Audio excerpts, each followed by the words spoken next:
En 2018 à Paris, en marge de la manif du 1er mai, un reporter qui ne connaît pas Alexandre Benalla filme ce qu'il pense être une énième scène de violence policière. Oh, arrête! Arrête, putain! Oh!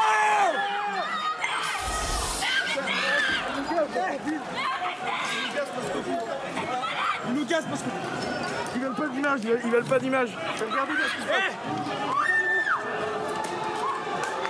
Bien que posté sur les réseaux sociaux, cet événement va passer totalement sous les radars. Mais 2 mois plus tard, la journaliste Ariane Chemin va révéler que l'homme, déguisé en policier qui frappait des manifestants, était en fait un proche collaborateur d'Emmanuel Macron. Regardez bien sa tête! Regardez bien sa tête, il l'a tabassé par terre! Regardez bien, il l'a tabassé par terre! À l'Élysée, Alexandre Benalla est officiellement chargé de l'intendance, les voyages et les réceptions. Que faisait-il donc le 1er mai à Paris, déguisé en policier pour frapper des manifestants? Pourquoi l'Élysée, informé de son comportement dès le premier jour, l'a-t-il dissimulé à la justice? Quand le scandale éclate, le porte-parole de la présidence affirme que Benalla a été sanctionné et démis de ses fonctions. Il a été mis à pied pendant 15 jours, avec suspension de salaire. Il a été démis de ses fonctions en matière d'organisation de la sécurité des déplacements du président. Démis de ses fonctions après l'incident? Dans une enquête vidéo publiée en juillet, Le Monde découvrira une toute autre réalité. Lorsque l'Élysée prend connaissance de la vidéo, rapidement après les faits, la punition est fixée à 2 semaines de suspension. Par ailleurs, il est convenu qu'après cette suspension, Alexandre Benalla n'aura plus le droit de se charger de la sécurité des déplacements d'Emmanuel Macron. Or, de nombreuses photos prouvent le contraire. Sur ces clichés pris le 13 juillet à Giverny ou lors du 14 juillet, on le voit présent lors des déplacements du président. Le porte-parole du président avait donc menti. Le Monde découvrira en outre que Benalla jouissait d'incroyables passe-droits au cœur du pouvoir. Alexandre Benalla est par ailleurs détenteur d'un passeport diplomatique, d'un badge H d'accès à l'hémicycle de l'Assemblée nationale et d'un port d'armes temporaire délivré par la préfecture. Tous ces papiers sont peu compatibles avec sa fonction officielle d'adjoint au cabinet de la présidence. Autant de faits troublants qui interrogent sur le rôle véritable de Benalla auprès de Macron. L'Élysée maquille, manipule et ment sur le rôle réel d'Alexandre Benalla. Ça vient poser des questions très lourdes sur ce qu'a été la campagne de Macron et le rôle exact qu'a joué Benalla dans cette campagne. Suite aux révélations du Monde, les oppositions dénoncent un scandale d'État. Avec quelle autorisation il a pu porter un brassard police? Avec quelle autorisation il a pu interpeller, puisqu'on le voit clairement en train d'interpeller des individus, frapper? Qu'est-ce qui a justifié que sa hiérarchie, et au premier rang desquels le président de la République, ont décidé de cacher cette affaire à la justice? Une milice privée de la République. C'est sur ordre, et sur ordre de qui? Caché par qui? Masqué par qui? On est dans un véritable scandale d'État. Toute la presse s'empare alors de l'affaire.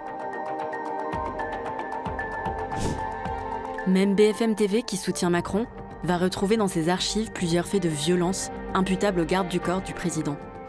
Fin décembre, 2 membres de nos équipes suivent le président de la République dans une station de ski.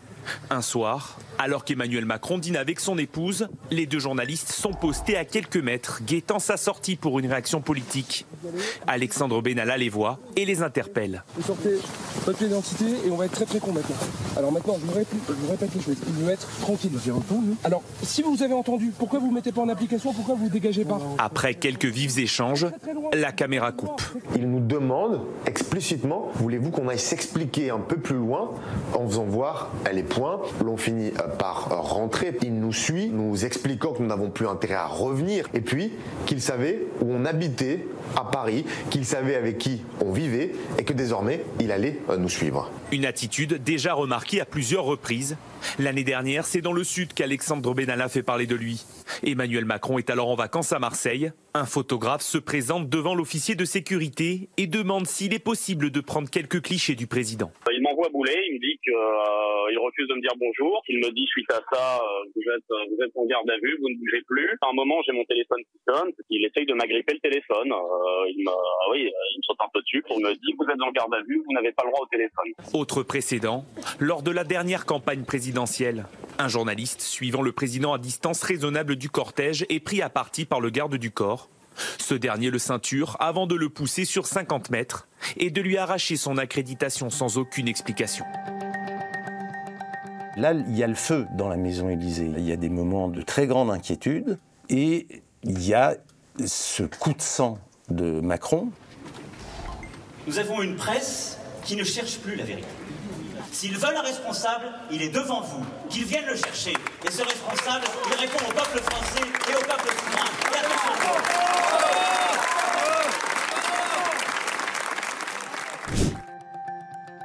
Quelques mois plus tard, la journaliste du Monde qui avait révélé le scandale Benalla reçoit une inquiétante convocation du contre-espionnage français.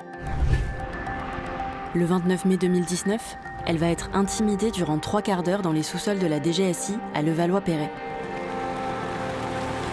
C'est d'avoir une expérience journalistique, parce que même si c'est la DGSI, pas la DGSE, ça ressemble quand même un peu au bureau des légendes.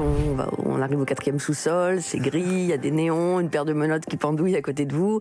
Vous êtes interrogé dans un cadre qui est normalement réservé à des personnes soupçonnées de terrorisme ou des terroristes. Donc c'est vrai qu'on a l'impression d'une erreur de casting. Cette mise sous pression d'une des meilleures journalistes de France va choquer jusqu'aux États-Unis. Pour le Washington Post, Ariane Chemin a été mise sous pression pour avoir évoqué la corruption du gouvernement Macron. À Paris, la porte-parole du gouvernement, elle, ne voit pas le problème. Je suis très profondément attachée à la liberté d'informer. Mais les journalistes sont des justiciables comme les autres. Et non, pas tout à fait. Quand ils sont dans l'exercice de leur mission, leurs sources sont censées être protégées.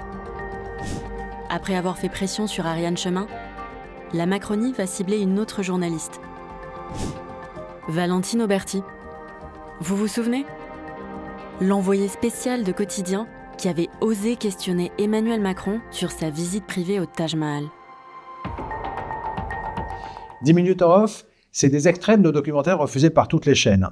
Aidez-nous à déverrouiller l'information, faites un don.